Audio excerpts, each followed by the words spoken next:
Hi, thanks for joining me on the Everything and Anything and a Bit Gay podcast. Today I have Mark Pettit, who is a writer and actor and has a really interesting past. And I can't wait to tell the story or have him tell you the story. So, welcome to the podcast, Mark. Thanks, Zach. I'm very happy to be with you. So, I read a little profile on you, and it sounds like that you were a news anchor back in the 1990s, Mhm. before it was cool or okay to be gay. You were found out and basically uh, lost your job and lost your career because you were outed or whatever. So tell us that story.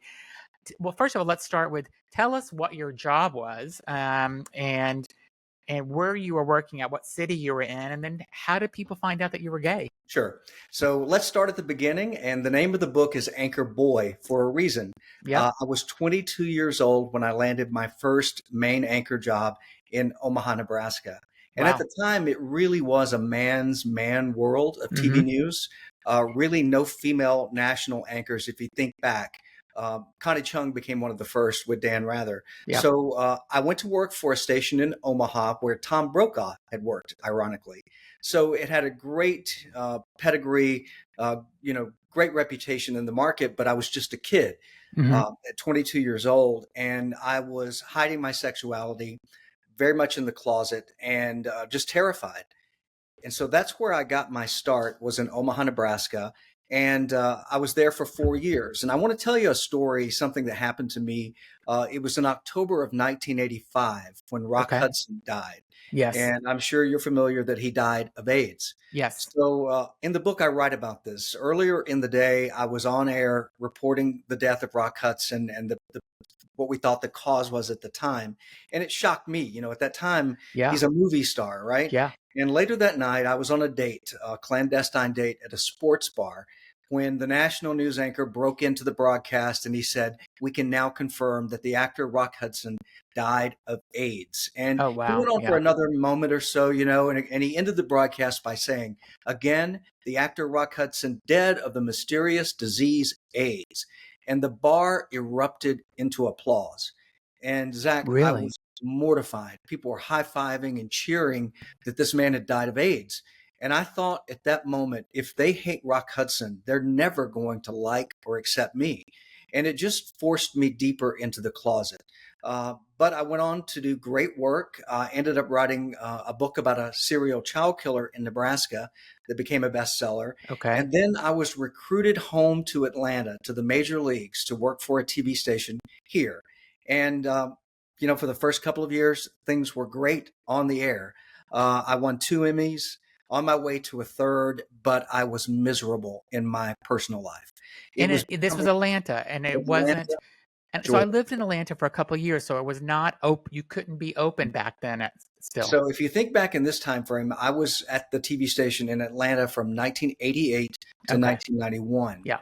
So, Backstreet was going, Blake's was going, but here I am, this young, closeted gay guy. I can see the bar down the street, Yeah. but I can't go there. Yeah. And I write in the book that every professional accomplishment became another personal prison bar. Oh, I was wow. trapped. The more well known I became, the less I could do anything. And I just became lonely. I'm going to be very honest with you. And I decided to place an ad in a newspaper called Creative Loafing. And back Okay. in the day, it was like the Village Voice. There were personal ads. And I was drawn to the section that said men seeking men. Okay. So I placed an ad, and this was the way we wrote And this is things back before then. apps for all the younger listeners. There was Yeah, no Grinder, no Tinder, no, no eHarmony, nothing. So exactly. So that's your frame of reference. There is no Grinder, there is no Tinder, no Scruff, anything. So I wrote an ad that said, "Bi curious white male, 27, fit, athletic, yeah. seeks same." And that was the thing you would say back then, seeks same. And Zach, within 2 weeks, I had 40 letters. And Wow. this were guys handwriting letters, to each other. Sometimes they would include a little photo. But what I found is there were dozens of guys just like me. One guy said, "I'm Steve. I work for the state of Georgia. I'm a lawyer. I can't be out." So it was really interesting. I thought, I'm not alone. There are Yeah. dozens of guys like me that are very sad and lonely and no way to connect. And I made a mistake. I agreed to meet one of the guys at Blake's for a drink. Okay. And if you know Atlanta, you know Blake's is the I know. I neighborhood used to live bar. right down the street from Blake's. Yes. Yeah, so you know exactly what I'm talking about. And I walked in and I met him and he said, "I know who you are." And he said, "Don't you think you're taking a big risk?" And I said, "You know what? I probably am, but I'm lonely. I'm sad. I can't do this anymore." Yeah. And it was just a connecting moment in my life. And to this day, 4 or 5 of those guys who wrote me letters are some of my best friends. That's We awesome. just connected and we've stayed together through thick and thin. Yeah. But the last year of my contract, I broke a huge story about airport security. I violated security at Hartsfield 3 different occasions, dressed as a pilot, as a baggage handler, and the story went national. I ended up winning an Emmy for that investigative Mm. report as well. But the station called me in about 2 months before my contract was up. And in Georgia, it's a right to work state. So they Hmm. didn't have to say, "This is why." Yeah. They just said, "We're going in a different direction. You're not part of our future." And it was devastating. You know, I was 28 years old.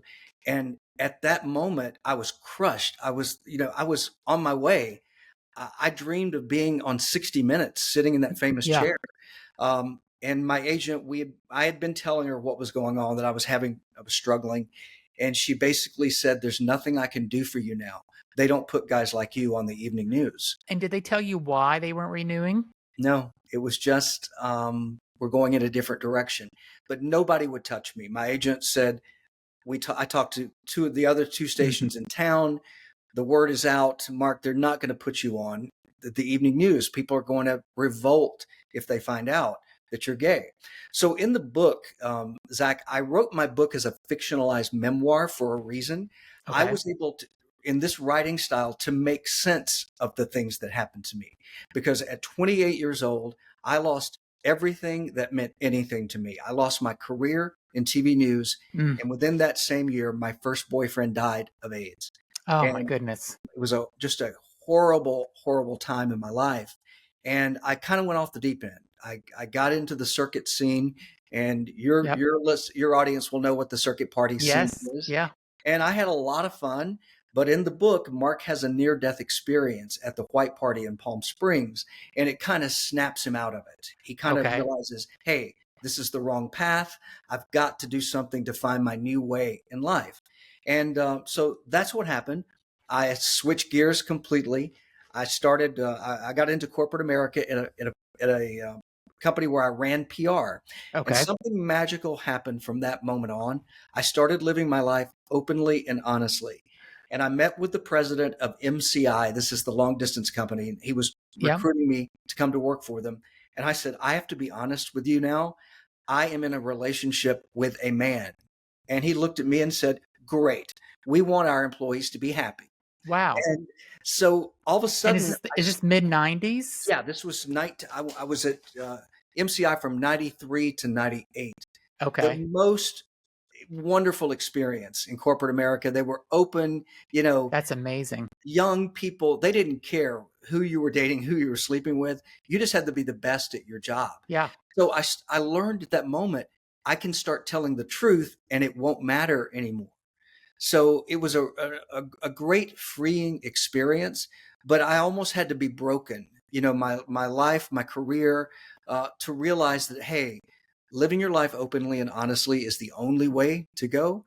And that's what I started doing. And wonderful things started happening.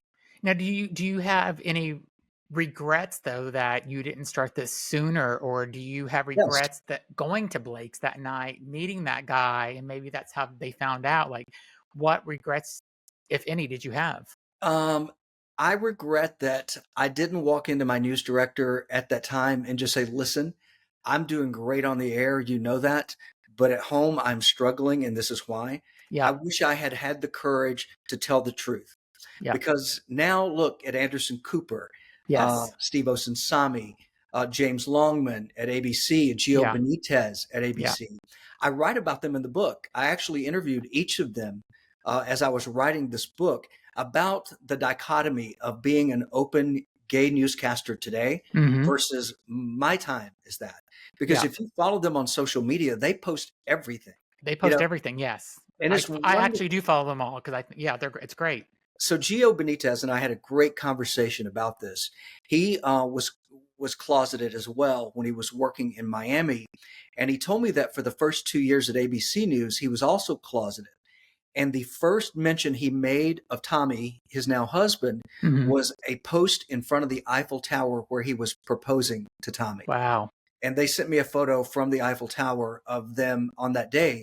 And he said he just was tired. He wanted to just get it out there. He Hmm. felt there was a wall between him and the audience and his coworkers. And he said the response was overwhelmingly positive. Yeah. So I'm so happy for him. You Yeah. know, and when I wrote them, I sent them the introduction to the book. And honestly, I didn't expect to hear back from Gio. My friend Steve at ABC said, "Listen, he's the top gay at the network. Yeah. He gets a lot of requests." And within 24 hours, Gio wrote me back and said, "I'm in tears reading this. Your story is incredible. Absolutely, you can mention us. Here are 2 photos that you can use in the book." Wow. Same with James Longman. You know, James was writing to me from Israel and on his way to, Ukraine Yeah.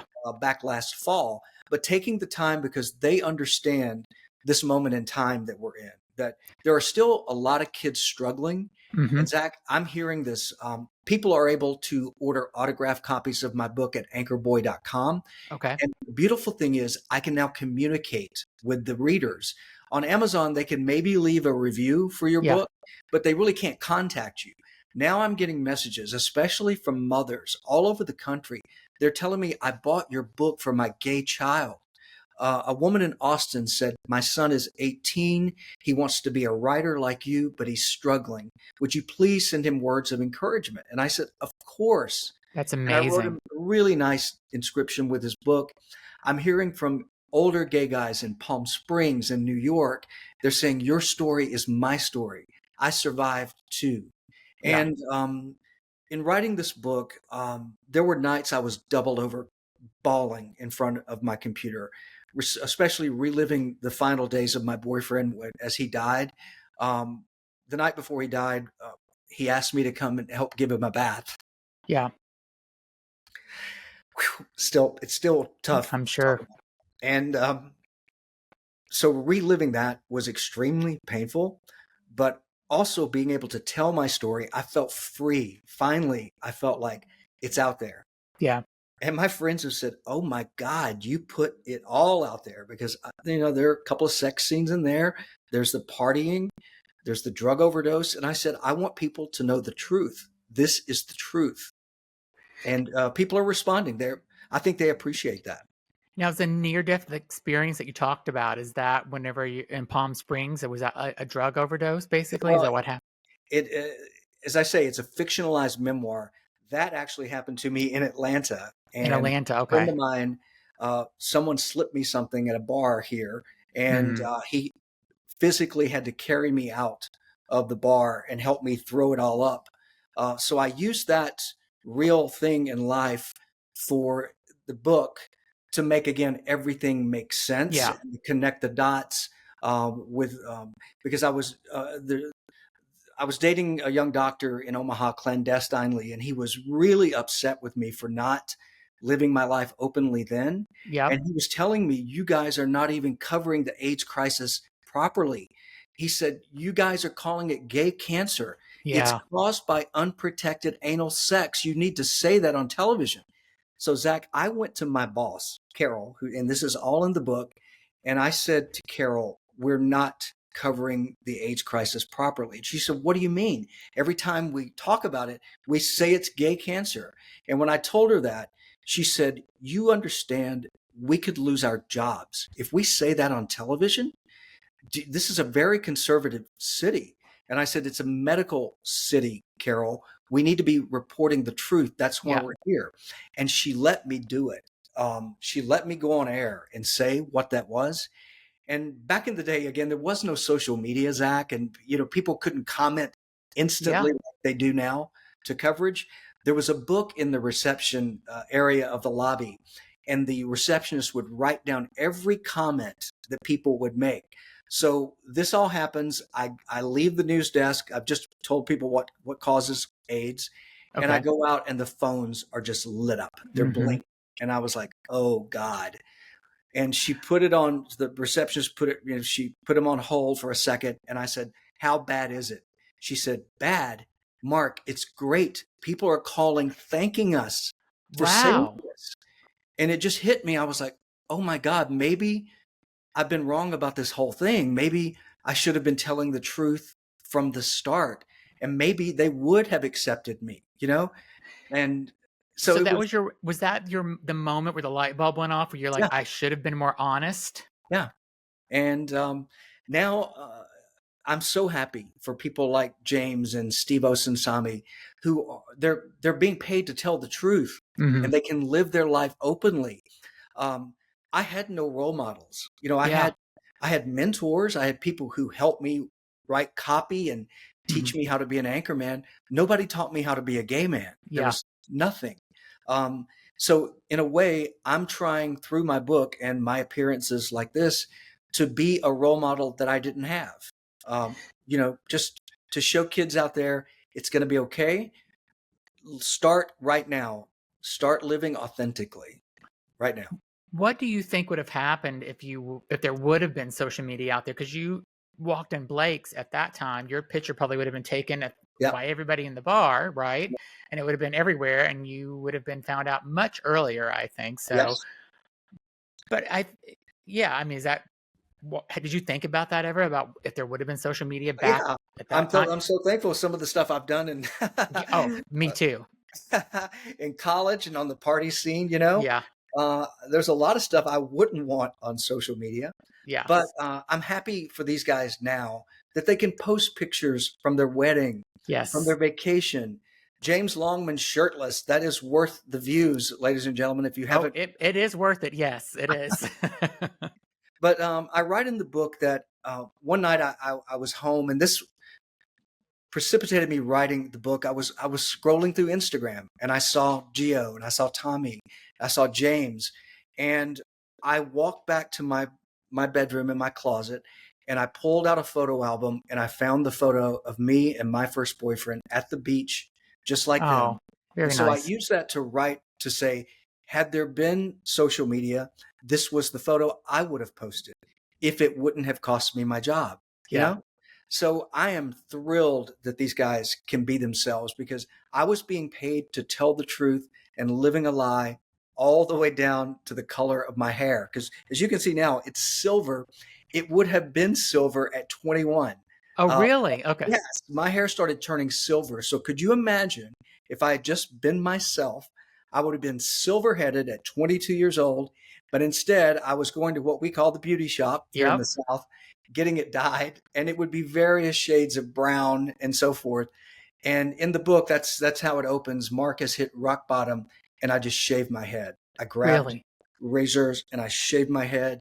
And I write in the book that luckily it wasn't a gun, because at that time I might have pulled the trigger. I was really despondent when this all happened, because you think this is what I'm supposed to do. Yeah. All I ever wanted to be was an anchor man, Dan Rather, Tom Brokaw. And when that was taken from me, I was, crushed. And are you happy though now with the direction? I mean, now you're an author. I want to talk a little bit about your um, acting career. I seen that you have some acting as Yeah, I want to well. tell you how that happened too. Yeah, tell So, me. I started acting in 2018 when I was 55 years old. And I thought, Okay. I'm too old to be an actor. And it was the opposite. They need older guys. I can be the father of the daughter who's the lead. I Yeah. can be the surgeon general. I can be the attorney general. And so what's happened since then, I've booked about 30 different parts in TV and film. Wow. I shot two in the past Congratulations. month. Thank you so much. But once I started to learn to act, again, it just opened a whole new chapter in my life. And now, thanks to TV and movies, millions more people have watched me play an anchorman than ever watched me be an anchorman. Yeah. So you can find me on True Detective, Mindhunter, Mr. Mercedes. I'm in Jamie Foxx's new movie called They Clone Tyrone, and Justin Timberlake's movie Reptile. And I Okay. just shot parts in two blockbuster movies that are coming out next summer. But how ironic, right? The ironies of all ironies. Now, the guy they didn't want as an anchorman is the go-to guy Yeah. as an anchorman in Hollywood. So things have worked themselves out. I mean, it seems like there was some struggle whenever you lost your job as an anchorman, but it seems like your life actually probably ended up better. I mean, you've had all these amazing experiences, I am and happier today, Zach, than I've ever been. And I think when you get to a certain age, I call it the F it all attitude, yeah, that you really don't care what yep, people think. You want to live what you believe. And I am yes, at that moment in my life and career. And it's a wonderful place to be because um, now that I'm open and honest, my clients at my PR company, they know everything about me. There's no hiding anything, yeah. and they've read the book and they were like, okay, I didn't know that about you. But I'm glad I know that about you. I So love it that you're authentic. You're being your authentic self. That is amazing. that is my number one piece of advice. Wherever you are right now, listening or watching, there is a price to pay for Yeah, coming out and being authentic, but there is a higher cost you will pay if you don't. People are going to act out. You're going to do things that, you're going to become depressed. You're going to overeat. You're going to overdrink. Just in any way, little steps, try to be authentic, live your life openly and honestly. I am living proof that it works. And I think you too, Zach, you're helping people out there that you may never know that you're touching, right? yeah, With your podcast and the videos and everything. So that's my message is be yourself today. And if people don't like it, yeah. Exactly.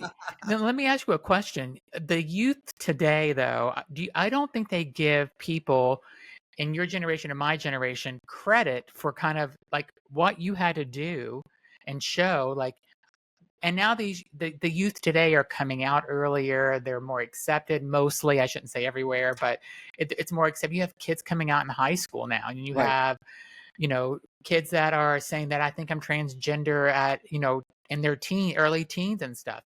And it's really because of people like you that they are being accepted more because you've kind of paved the way for people to be accepted more because you've done this. Do you ever think about like what you've done to help the LGBTQ plus community be who I they think are in I today's think world? there were probably millions more who've done more than I have. You look at Stonewall, you look at Yes. things like that, people who really struggled, who fought for drugs and pharmaceuticals for people with AIDS. Those Yes. are the real heroes. Those are people who were on the front lines in a horrible time in our company, our world history. Yeah. And I often think about COVID, how quickly the Hmm. world rallied to cure or to stop it. I Yeah. wish we'd had that urgency with AIDS, Yes. but it wasn't them dying, it was Yeah. us. Yeah. And I think what's happened in this world is that people know someone who's gay, there's someone in their family, there's someone they work with, and once you know us, we're funny. We're just Yeah. human beings. We Yes. have good days, bad days. But it used to be I would go into the station and people say, "What did you do on your days off?" And I would say, "Oh, nothing," Yeah. because we couldn't say, "Oh, I had a wonderful date. We went out to this restaurant," Yeah. or it just felt like everything was fake, and I was in the business of telling the truth. So whatever I've done is minuscule compared to others, but But I you do do. got to give yourself credit though, especially people will hear your story and I think will really appreciate what you've done though. And I think that you should give yourself more credit Well, for that because thank it's you. I know it's working because I'm hearing from people, as I said, yes. and I'm responding to every message. And I'm just trying to send words of encouragement Mhm. because I think as open as we feel kids are, they're still struggling Oh in yeah, a lot definitely. of ways, right? I think social media makes it harder that if they get called queer online or, Hmm. suddenly you lose control of the narrative, Yeah. especially quickly on social media, I think. or you're ostracized, or if it's not true, you can't combat everything that's happening, Yeah. in social media. But I do hope that the kids would pay more attention. They would sit down and read this book, Yeah. read other books, because there was a lot that happened before you, and you do owe people a debt who've Yeah. made it easier for kids to be out and be open. Yeah. I agree. Um, what about your life today? Tell me, you're running a PR, you're in a PR marketing agency. Yeah, Tell me a little bit about that. my company is called Creation with an Oh, X, Creaxion. We're okay. based here in Atlanta, and we've been very fortunate to work with a lot of well-known companies around the world, Coca-Cola, Porsche, and so forth. But about 5 years ago, I scaled it back where I could only work with 3 to 4 clients at a time, Okay. because I wanted to pursue acting, I wanted to pursue writing. But we do a lot of entertainment PR. So if you've seen Okay. shows like Van Gogh, The Yeah. Immersive Experience, Yeah. that's us. We do all the Okay. publicity for shows like that. We're launching a brand new show here in Atlanta in a few weeks called Titanic: An Immersive Voyage. It's Okay. all about the Titanic told in a new and different way. And I also work on cause related stuff, environmental things. Um, we did a program called Earth Hour a few years back, where we turned out the lights around the Yes. world to Yes. call attention to climate change. And we won the Oscar of PR for that. So Wow. that pays my bills. Creation pays the bills and allows me to focus on things like my acting and writing ANKRBOY. And my first book is called A Need to Kill. It's also it's been great. It's sold 125,000 copies around the world. So I love to write. I love to story tell, and it's just kind of now a combination of all things. Yeah. And A- so that's any what I future books you're thinking of writing or know. coming out with? My ultimate goal now, Zach, is I want to turn ANKRBOY into an 8 to 10 part series on I think that would HBO. be fantastic. I think it's going to make a wonderful series or a movie. We actually wrote the script for the movie first. I have a writing partner. His name is AJ Jones. Shout out to him and look him up on IMDb. He's going to be a star. Okay. AJ and I wrote the script for ANKRBOY. And when we finished, I sat down and I said, AJ, I think this is great, but I feel like it's not deep enough. And then we had another friend. I thought I was going to be able to make the movie for $1 million and send it to a friend of mine who's a line producer. He Yeah. called me back and said, "Are you crazy? This is going to cost 3 to 5 million easy." And I thought, Zach, I don't know if I can raise the money, that much money.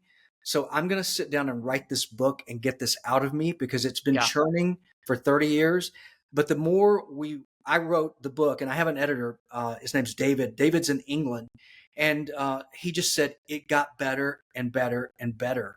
And so I wrote it as if it were a TV series. So I want you to see the characters, Yeah. and Maybe this is a Ryan Murphy movie. Maybe I, Ryan needs to look at this I'd love to movie. talk to Ryan Murphy. There are 2 people I'm targeting. If I had unlimited budget for the movie or TV series, I'd want Tom Holland to play Okay. the young Mark. Yeah. Also, a young guy named Brandon Flynn, who was Brandon on Flynn. Brandon Flynn was on a show called 13 Reasons Why. And he's Yes. out Calvin Klein model, but he's got that edginess about him. I think he would be great. And my boyfriend in the book is Brazilian. Paulo is his name. Okay. Um, I'd love Uma Thurman to play Carol, the news director who recruits me to Omaha. Or there's another actor here in Atlanta. Her name is Catherine Dyer. Okay. Catherine's one of my acting coaches, and she read the book and the script, and she loved it. She said, "This has got to get made."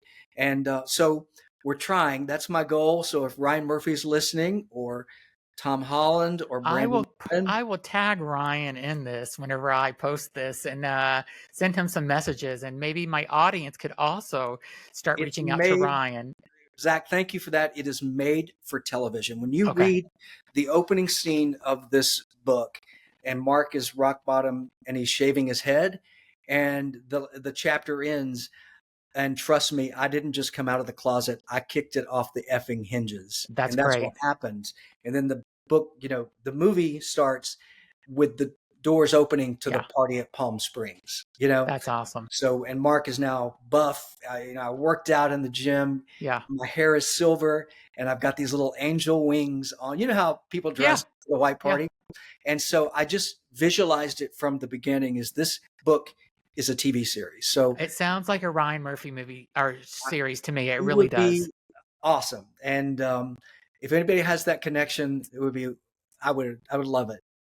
Well, that's great. You have had such an interesting life. I want everyone to really go out and get this book. Anchor Boy, you can get it on Amazon, I'm sure.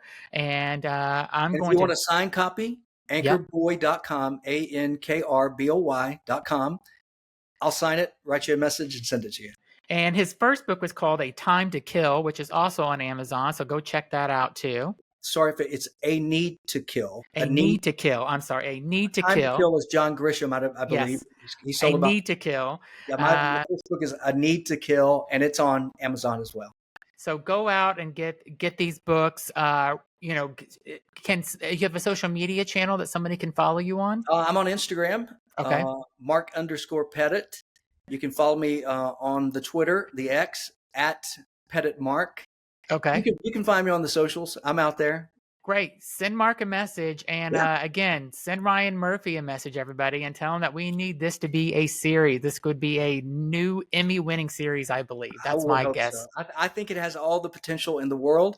We just need the right partners now to bring it to life. Great. Well, thank you. I really enjoyed having you on. You had a fantastic sounding life, and it's people like you, like I said, that really have opened up the world to things. So thank All you so right. much for sharing your story. I really appreciate it. Thank you, Zach. Great to be with you. Thanks everybody for listening. Be sure to subscribe to my podcast on your favorite podcast platform. Have a great day, everybody.